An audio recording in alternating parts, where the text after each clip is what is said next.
So Carolin is a communication expert, partner with her firm, and she's going to be taking us through how she's been working with some of the clients within the field of life science.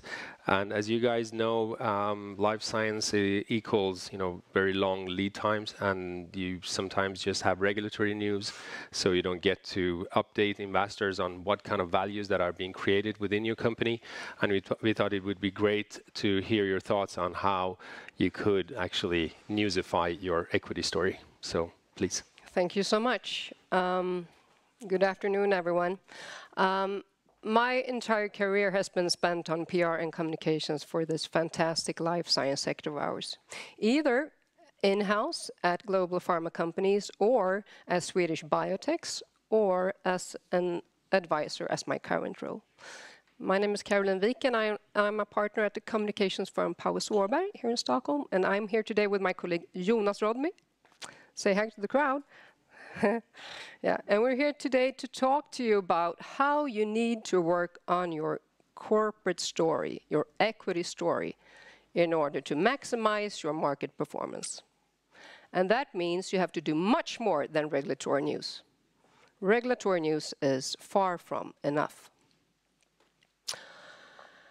The first encounter I had of the clash between the world of communication and science was 20 years ago or something, when I was just hired as a PR and communication manager at a biotech firm here in Stockholm. And the chief medical officer said to me, "I can't believe they hired you. I mean, our science is so fantastic. Our product is so fantastic. Everyone should understand it, so it should sell itself." And I was like, yeah. Then I realized he was serious. I mean, what? Why do this world and this sector need communicators and marketeers? Well, because science doesn't sell itself. Science may be super duper magical. However, it needs to be explained to most audiences. And because your share price is the main driver for the cost of the new capital you raise and your ability to attract Tier 1 investors. Because market cap matters. So how can I then prove to you that communication executed in a perfect way actually have an impact on your market performance? Or the other way around, that if you do it poorly, you will take a hit on your market cap. Well, in order to put some facts to the table, we took a look at the 39 healthcare companies listed on First North and the main market, all with a market cap below 10 billion SEK and that are being analyzed. And this is the result.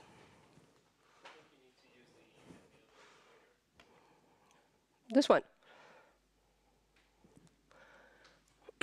Oh, it's not totally, okay, yeah, all right.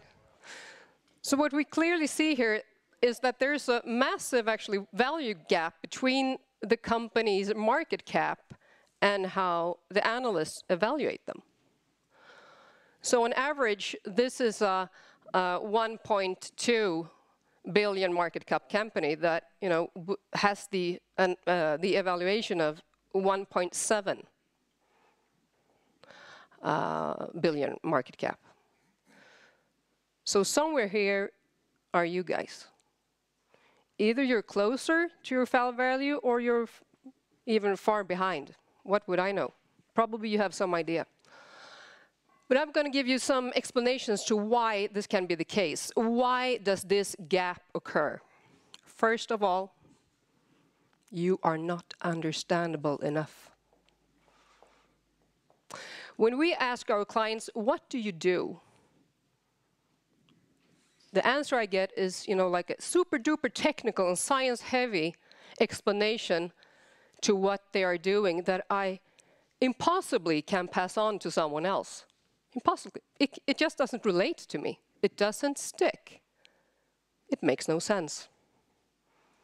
So what you need to do is you have to be much more bold in how you talk about what your company is supposed to achieve. Why are you in here? What medical need are you addressing? What are your competitors in the field doing? How is this emerging? You must be bold and brave talking about your company. You have to answer the question, why should I care? And if you answer that question, it will not encompass like my proof of concept. You follow me? Perfect. Secondly, well, if you're not understood, obviously you won't get the attention and visibility that you want, right? It says itself. Why is this the case? Because you have an inside-out perspective to everything you do. You think that you're like the center of a solar system. Sorry, you're not. So we have to have a much more outside-in perspective to your communication. You have to like be a parable, taking in signals from the outer world and make that communication that you can relate to and that your audience can understand. So, like less megaphone and more parable, so to speak. Does it make sense? Perfect, you're nodding. You do only regulatory news. That's super duper boring. I mean, sorry to say. I mean, it's boring, it's necessary. I mean, we must do it, sure. But you should do much more than regulatory. We don't have anything to say, you say to me. Of course you do. I mean, if you put on the parable, you know, start taking signals, you will have loads of things that will make your regulatory communication make sense. It will provide, so to speak, a soft landing of your regulatory communications. Because as you probably all are aware of, no matter, you know, if regulatory news are like, I achieved this milestone, it's not, you know, per se, that the market will respond to it the way you wanted. You don't see that jump on the share price that you are expecting, right? So you have to do much more than regulatory news. Oh, competition is fierce. You are not only competing with the 38 other healthcare companies that I showed you on the graph previously, but you are competing with possibly hundreds of other companies in other sectors as well.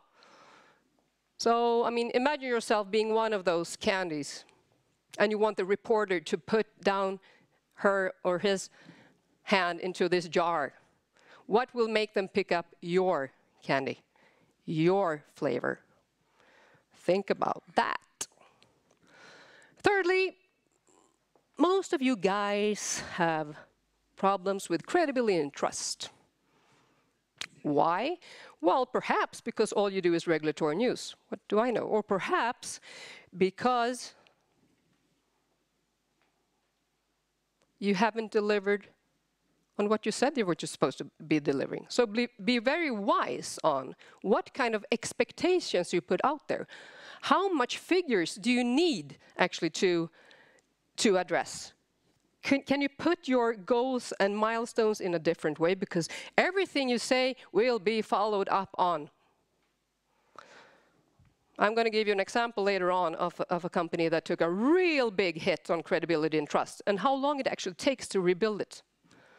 So be wise on this. Another dimension to credibility and trust is also to be transparent, accessible, to not be quiet. Quiet is never, never good. I mean, I have worked so much with crisis communications. Don't be silent. I mean, say that we hear you, at the least. Is this discouraging? Is it? Or, I mean, do you feel like, does it make sense? Yes? Okay. So what can you then do to bridge this gap? You have to have an equity story. You have to work with your corporate narrative. You have to have a strategy and an operational plan on how to take it out. As much as you curate your clinical program, you should do the same with your equity story. It should be curated in detail, actually. We advise our clients that an equity story should contain like 4 perspectives. Imagine a message house with 4 pillars. you're pretty good at talking about your company. I mean, your fabulous management and the board and the co-workers that, you know, their ability to actually make this happen, your IP platform, deals, agreements, what have you. Also, you're pretty good at talking about your market, your addressable market. Observe addressable market, not like we are in the oncology space. No, no, no, no. You are within this indication in the oncology space. Here is the safe harbor of yours, science. I mean, this is what you talk about all the time. So, I mean, doing the messages around science, not so hard. But then we add the context of, the perspective of context. That you rarely have. You know, that's messaging, that's the way, you know, you open the door. That's you being the parable and taking the audience into your company, market, and science. That's your license to speak, if you see what I mean. This is the way we pitch to the media, by using contexts.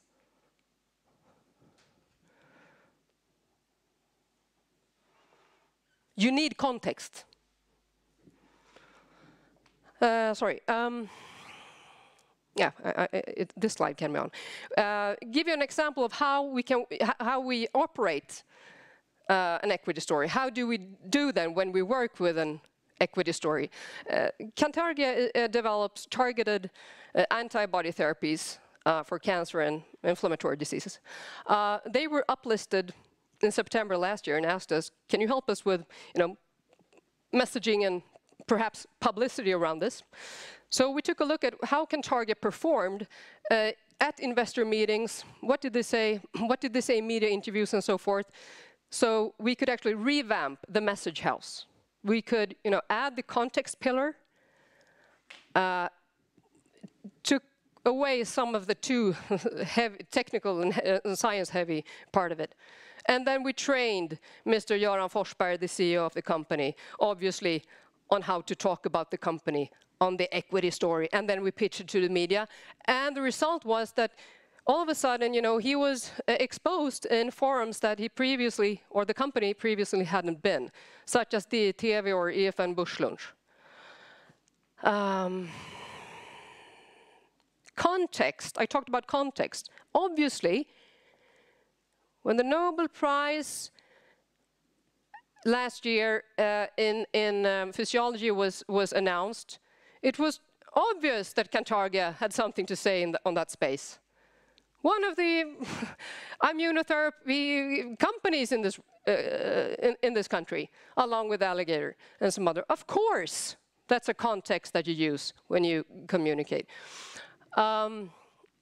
Yeah, that's a trade press of the uplisting as well.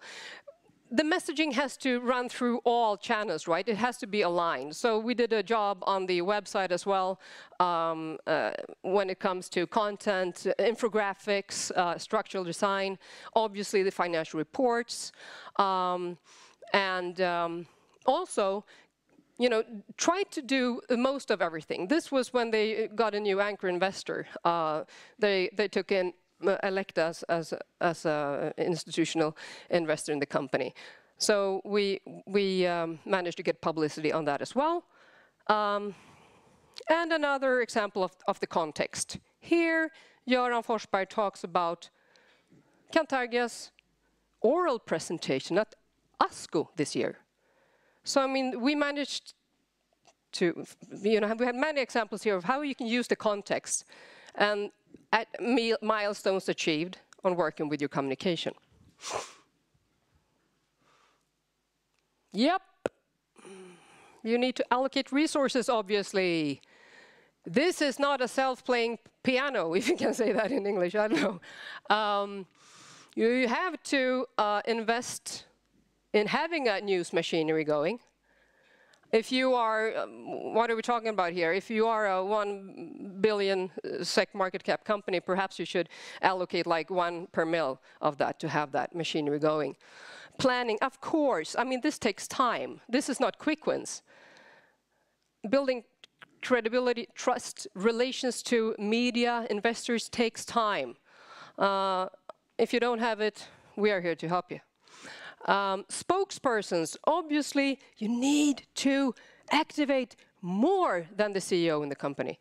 Because that's what we often hear. But I don't have the time. I can't be all over the place. Well, how many are you in the company? You have business development, you have medical, you have a number of functions that can talk the same story as you do. Also, you have external ambassadors, advocates out there that can tell your story. You have trial investigators, you have healthcare professionals, you have politicians, decision makers. You have so many potential spokes out there. You need to activate them. And you need to be wise on where to present, either at investor meetings or media. And you have to be message trained. I mean, that's what we do. I mean, we make sure that, you know, the spokesperson actually can deliver on the messaging.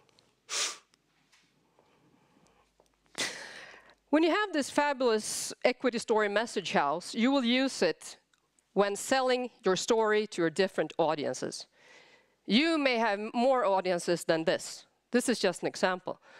But you have to put things differently depending on who you're talking to, obviously. So pitching to the media, then you go to the context pillar. It often works.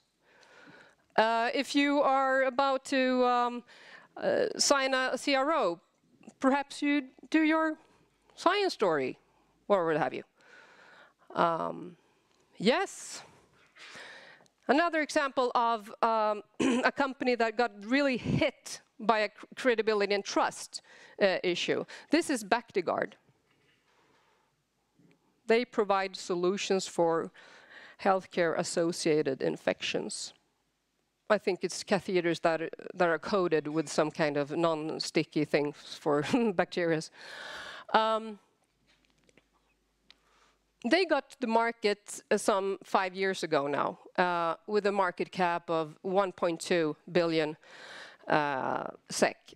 What happened immediately after the IPO was that one of the anchor investors sold its holdings.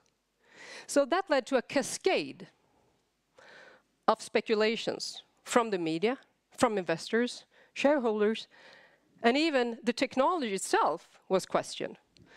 So this led to a fast race down, a loss of market cap of 1 billion SEK. 1.5 years later, they hit rock bottom here at 278 million. Then the CEO said, fuck it, enough is enough. Or perhaps he didn't say fuck it, I'm sorry, but you know, he was like, enough is enough. We have to focus on what we said that we should deliver to the market. You know, expectations. We said that we should enter deals and agreements, that we should develop our product portfolio and applications for new technologies, and to market expand. So they did. Successfully, over time, they have been able to rebuild the trust and credibility from its audiences. Parallel to this, obviously, they did some really nice job on their communications, yes? So what did they do then? You are all asking yourself, did they have an equity story? Yes, they did. From the start, and even before the IPO, they had an equity story, the same that they have today. However, their story was hijacked by the fact that all they did for 1.5 years was reactive issues and crisis management. So they didn't have the opportunity to be out there and talk about their equity story. Secondly, do they have a context-driven communication? Sure they do. As soon as the word antibiotic resistance is out there, remember the parable? As soon as the signal AMR comes down, they're like, here we are, we have a solution to this. They tag their outer world with, you know, AMR. What do you tag your world with? You should consider what you should tag your outer world with. in order to be able to grasp the moment when it's given.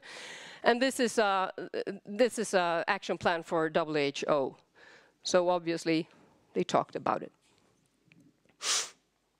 They have a multi-channel strategy to their communications. What does that mean? Well, it means that you have to say different things to different audiences. It also goes for social media. I mean, you have decision makers on Twitter. You don't have exactly the same crowd on Facebook. They have actually been awarded twice for their CEO being the best tweeter in the sector. Can you say that? A tweeter? Well, you understood what I meant. How much non-regulatory news do they do then? Approximately 3/4. Every fourth is regulatory. The other 3 provides this soft landing, so to speak, for the regulatory news. The 75% builds up their reason to speak. What do they do in terms of employer branding, retaining and attract talent, and making communications of it? Well, they refer to their Albright report. Albright is an organization who looks at gender equality among listed companies. They have been on that list twice. Obviously, they make communication of it. Perfect, makes sense. Do they have spokesmanship program? Of course they do. Of course they do. This is their chairman of the board, Paues Åberg. And when he entered the company, he had played a vital role in their investment visibility strategy. But it's not only him and the CEO, it's many more who's out there talking about the company and their equity story. How can you make sure that your audiences use you as a showcase? This is the Ministry of Health and Social Affairs, there in the middle, Lena Hallengren. She showcased Bactiguard for an Indian delegation, saying that, you know, this company, this Swedish company, has a solution to a very urgent problem that we have. So there are many possible spokespersons and people for you to engage out there. Lastly, I want to tell you that the company is super duper consistent in saying their meaning of the company, why they go up out of bed every morning and go to work. We save thousands of lives every day because of this fantastic technology of ours. We are in this business because we are saving lives. That's what you need to talk about. That's what you need to say. Do you have a mantra? Because, I mean, when it comes to purpose and meaning, I mean, you're already there. I mean, you're not a clothing company. I mean, they can have like an excess of workshops on how should we talk about our purpose of our company. You are already there. I mean, you are in the space of prolonging and saving lives, for God's sake. You forget about it at times. Tell it. Wow, I'm raising my voice, I'm sorry. But I mean, it's important. It's important. Yes. And with that said, I would like to hope that I've inspired you somewhat in how you need to work on your equity story in order to maximize your market performance.